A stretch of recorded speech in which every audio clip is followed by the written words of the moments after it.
My name is Ted Holladay, and I am the founder and creative director at Studio Holladay. When I was a teenager, 15, 16 years old, I was really into design, not just graphic design, but fashion design and architecture. For some reason, those things enthralled me. And in fact, my first calling that I say was fashion design. And then I moved from that to architecture, and I found out math was involved, and I shifted from that to this new thing called desktop publishing.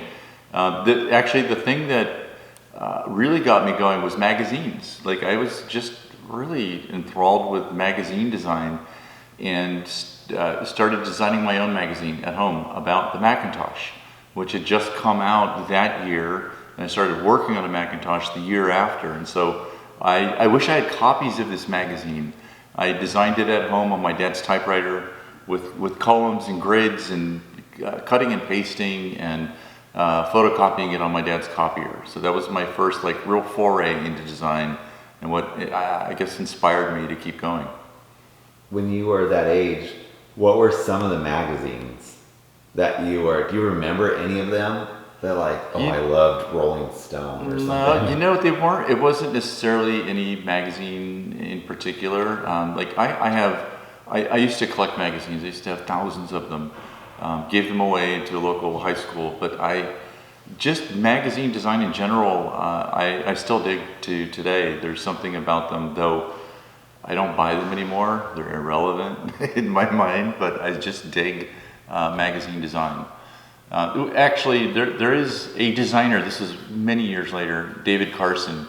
I'm still inspired by him today. He's a designer, a little older than me, and he was the art director for Surfer magazine, I think it was, years and years ago. He had no experience at all, and he got this job, and he completely transformed graphic design at the time, and is still doing it today. So he was a huge inspiration for me. I have his signature on one of these magazines up here. So yeah. When I was 16, I got this opportunity to do a typesetting job. I lived in Pennsylvania at the time, and this job was advertised as desktop publishing typesetting on a Macintosh. And it was literally one of the first jobs using a Macintosh that was promoted. And it was minimum wage, part-time. Minimum wage at the time was $3.25, I believe. And I got the job, and I didn't know how to type. I told them that I could, and I got this job, and I was typesetting at a printing plant. And I typeset for books and ads and magazines and different things, and cut it out and masked it down, and taped it up, and shot with a stack camera, ran a printing press. I fell in love with it. I thank my parents for that all the time. Yeah, as well as the company owner, because I later the next year got another job part-time across town, and the owner of the printing plant used to drive me to my second job every day that I worked there. They really pushed me to where I am today, basically. So honestly, I love that story. I love how they helped me, and I don't know, I think about them often, really. Well, no, okay, I did have a couple of jobs. My first real job was picking corn and tomatoes in Pennsylvania, and that was brutal. That was a brutal job. I must have been 14, 15 years old, waking up, at the crack of dawn, getting up and carrying bags of corn, through rows of field all morning long. It was brutal. Then my second job after that was selling shoes at the local mall at a shoe store called Tom McCann's. And after that, I got into doing desktop publishing. The thing that gets me up every day with my studio is, I've said it before, the variety of work that I get to do. Each day is totally different. I've had jobs in the past where it's the same, it's mundane, it's the same thing every day. I get to right now, currently, I'm working on wrapping up photo shoots for a local tech firm.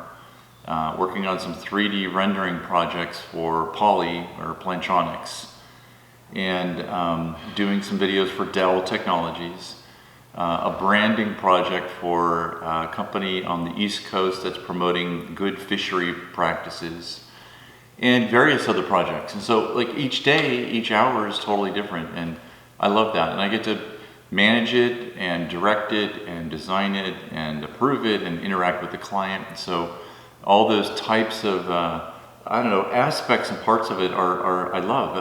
I'm not just sitting at a computer staring at pixels all day long like some jobs are. So I do have a lot of variety, and being that it is my studio, I can take half a day off tomorrow if I need to hang out with my daughter. So You, I guess it kind of struck me right there because I know what you do, but you're a creative director, not a designer. Right. Because you do design. Right. But a creative director, you're putting like all of these pieces together into one. And that must be fulfilling because you're kind of like, there are certain skill sets you don't have. Yep. That you're putting together. But do you find that more enjoyable than just, again, sitting in a computer and like designing one thing? Yeah, I've had graphic design roles in the past where I did just sit at a computer all day long, and I loved that too. I was learning and growing and exploring. That's something I've always done, is exploring with my design and learning what others are doing and trends and that sort of thing. But as a creative director, yes, I am a graphic designer. There's a lot of creative directors who are more heavy on the writing side of things or the strategy. I feel like I'm a good strategic brand graphic designer, creative director.